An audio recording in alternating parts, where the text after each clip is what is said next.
चलिए आज topic HPJK का मूवमेंट्स ऑफ हिमाचल प्रदेश।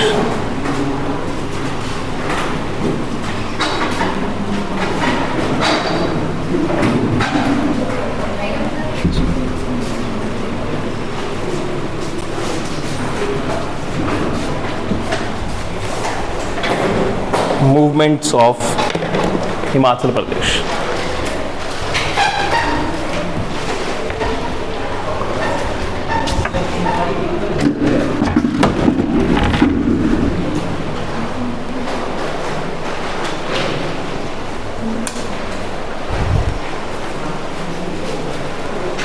चलिए, हिमाचल प्रदेश में कौन कौन सी मूवमेंट रही आज़ादी के समय, उस पर 1 to 1 चर्चा हम करेंगे।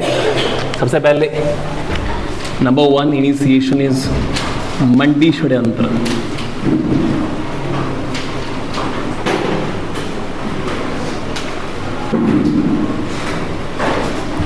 मंडी कॉन्स्पिरेसी।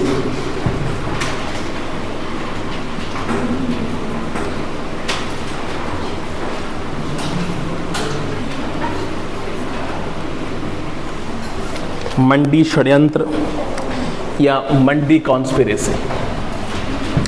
आपसे सीधा सवाल पूछा जाएगा कि कौन से वर्ष में ऐसा हुआ। Answer will be 1914-1915। सबसे पहला सवाल HPGK पे मूवमेंट से आपसे पूछा जाएगा कि मंडी षड्यंत्र कौन से वर्ष हुई थी। आंसर विल बी 1914-1915 में। नाम से स्पष्ट है, अगर मंडी में षड्यंत्र हुआ है तो नाम तभी बड़ा मंडी षड्यंत्र। मंडी में एक राजा के विरुद्ध षड्यंत्र रचा गया था जिसे मंडी कॉन्स्पिरेसी का नाम दिया गया है। लीजिएगा नीचे दूसरी लाइन, मंडी षड्यंत्र के मंडी षड्यंत्र के जो मेन लीडर थे, मेन लीडर वो शोभाराम थे। 110% एग्जाम के अंदर सवाल पूछा जाएगा। मंडी षड्यंत्र, ऑब्वियस सी बात है कि मंडी षड्यंत्र मंडी में ही हुआ है। किसी राजा या वजीर उसके को मारने के लिए मंडी में पब्लिक ने षड्यंत्र रचा, जिसे नाम दिया गया मंडी षड्यंत्र। सवाल होगा कौन से वर्ष में हुआ, 1914-1915 में। और मंडी षड्यंत्र के कौन थे main leader, answer will be Shobharam. सवाल ये होगा कि ये शोभाराम कहाँ के रहने वाले थे, आंसर विल बी सरका घाट के, मंडी से। मंडी के सरका घाट से इनका रिश्ता है और मंडी षड्यंत्र में ये शामिल रहे हुए हैं। इतने से सवाल है, इतना सवाल आपसे पूछा जाए एग्जाम के अंदर। मंडी षड्यंत्र कब हुआ, मंडी षड्यंत्र के लीडर कौन थे और ये लीडर रहने वाले कहाँ के थे, सरका घाट। एक साइड में लाइन लिखिए इनके बिल्कुल नीचे, लीजिएगा। ब्यास नदी के ब्रिज को, ब्यास नदी के ब्रिज को,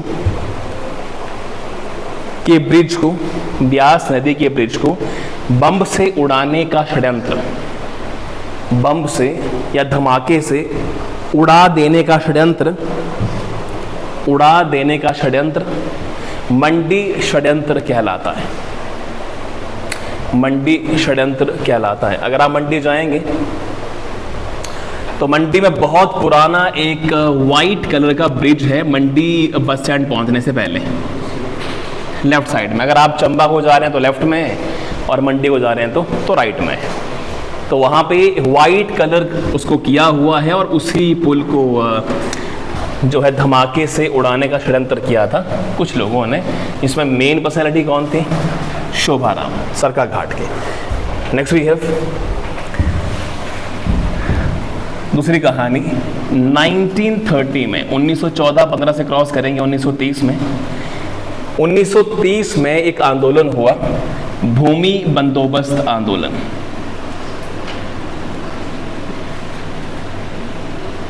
बंदोबस्त अभियान या आंदोलन। भूमि बंदोबस्त आंदोलन। भूमि बंदोबस्त आंदोलन या अभियान कौन से वर्ष में हुआ? 1930 में। देखिए एक मैं बात मेंशन कर दूं आपको, ये 1930 का समय चल पड़ा है और 1930 से भारत देश में बड़ी बड़ी मूवमेंट होना देश भारत को आज़ाद करवाने के लिए शुरू हो गई थी। जैसे भारत छोड़ो आंदोलन शुरू हुआ 1942 में, ऐसा ही है। एक सविनय अवज्ञा आंदोलन, सिविल डिसओबीडियंस मूवमेंट, इसकी शुरुआत तो 1930 से हो चुकी थी। जैसे ही 1930 से ये शुरुआत हुई, इसका असर देखने को मिला हिमाचल प्रदेश में। फिर से रिपीट कर रहा हूँ मैं, जैसे ही सिविल डिसओबीडियंस मूवमेंट, माने जो जो अंग्रेज कहेंगे या करने को बोलेंगे वो हमने फॉलो नहीं करना है, उनके कपड़े नहीं पहनने हैं, उनकी कही हुई बातें, उनकी चीज़ें जो मार्केट में अवेलेबल है कुछ नहीं करना है। तो 1930 में हिमाचल प्रदेश में एक आंदोलन चला, इसका नाम रखा गया भूमि बंदोबस्त अभियान, जिसमें ये मेंशन किया गया कि जो भूमि है उसको नहीं दिया जाएगा, किसको जी? ब्रिटिशर्स को, किसी भी यूज़ के लिए। धीरे धीरे करके इस भूमि का असर आपको देखने को मिलेगा, जहां 1942 में फिर से चला एक movement called quit India movement. Police constable के एग्जाम में अभी हाल ही में सवाल पूछा गया था, कौन सी मूवमेंट को अगस्त मूवमेंट कहते हैं? क्विट इंडिया मूवमेंट को। हाँ जी, 1942 में 9 अगस्त को शुरू हुई थी क्विट इंडिया मूवमेंट। हिंदी में कहें तो भारत छोड़ो आंदोलन से क्या कहते हैं, क्या इसको? अगस्त आंदोलन। 1942 में हिमाचल प्रदेश में एक मूवमेंट चली, 39 के आसपास पर चली वो 42 तक, 1939 में। 1939 में कौन सी ऐसी चीज़ हुई थी जिसमें ब्रिटिशर को बहुत ही ज़रूरत पड़ी होगी हिमाचलियों की? नहीं। 1939 में कौन सी ऐसी चीज़ हुई होगी जिससे अंग्रेज़ों को हमारी बड़ी ज़रूरत पड़ गई थी? विश्व युद्ध, सेकेंड वर्ल्ड वॉर।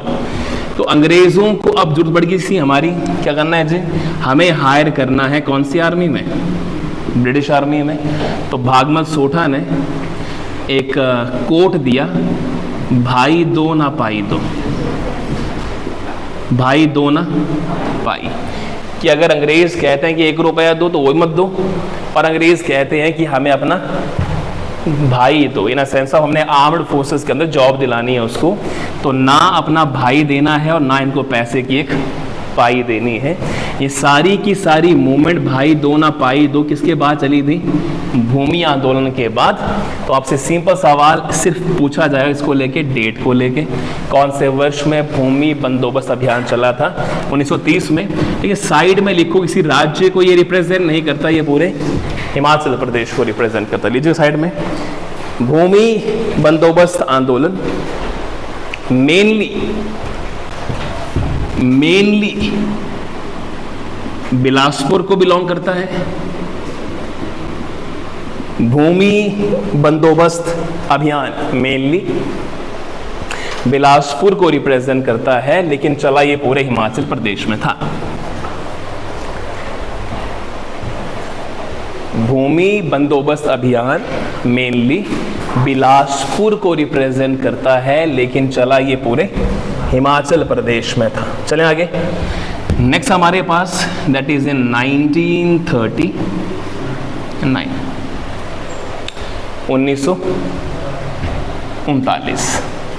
1939 में हो गया हमारे पास धामी गोली कांड। हमेशा ये सवाल एग्जाम का हिस्सा रहेगा, धामी गोली कांड। एक वक्त था जब धामी सिरमौर की रियासत थी, लेकिन फिर ये बन गई शिमला की। तो आप धामी गोली कांड को रिप्रेजेंट करेंगे शिमला से, धामी गोली कांड को शिमला 1939 में।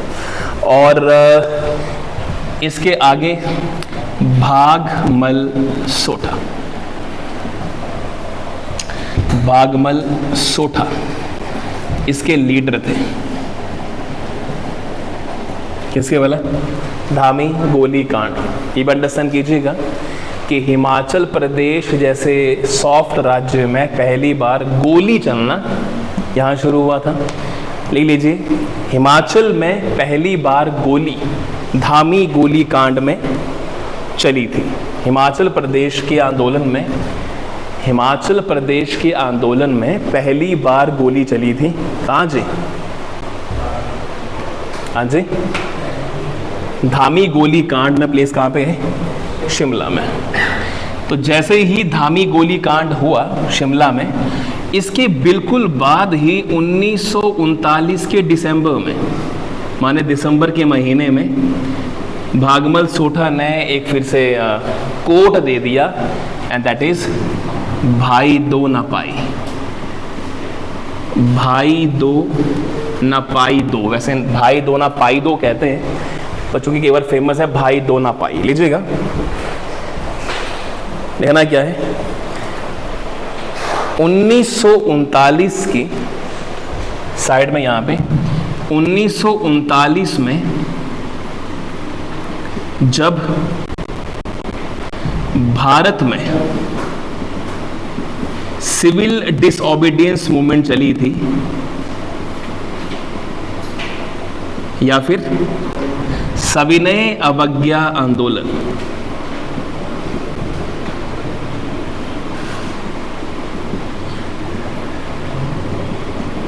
जब भारत में 1939 में सिविल डिसओबीडियंस मूवमेंट चली थी, तो वर्ल्ड वॉर 2 में, विश्व युद्ध 2 में, तो वर्ल्ड वॉर 2 की भी शुरुआत थी।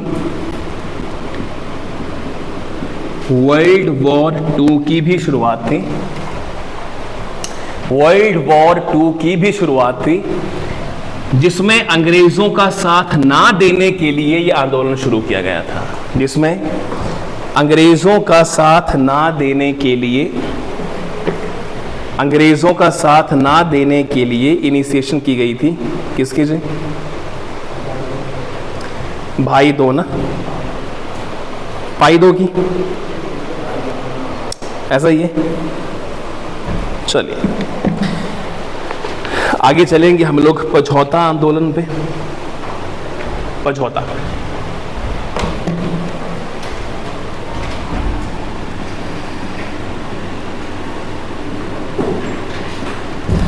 और सेम ही है, कुछ खास डिफरेंस नहीं है आपसे। लेकिन सवाल ये पूछा जाएगा कि पझौता आंदोलन का संबंध भारत देश की कौन से मूवमेंट से है, तो आपका आंसर क्या रहेगा?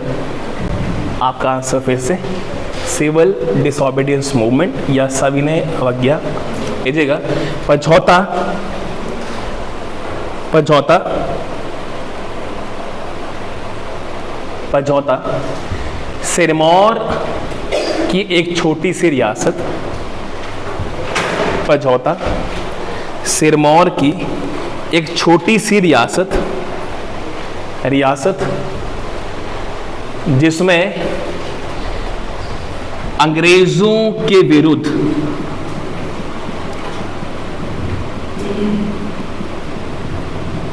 अंग्रेजों के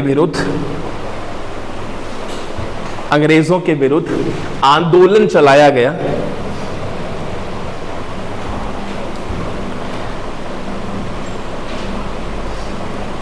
अंग्रेजों के विरुद्ध आंदोलन चलाया गया, जिसका नाम रखा गया पझौता आंदोलन, जिसका नाम रखा गया पझौता आंदोलन।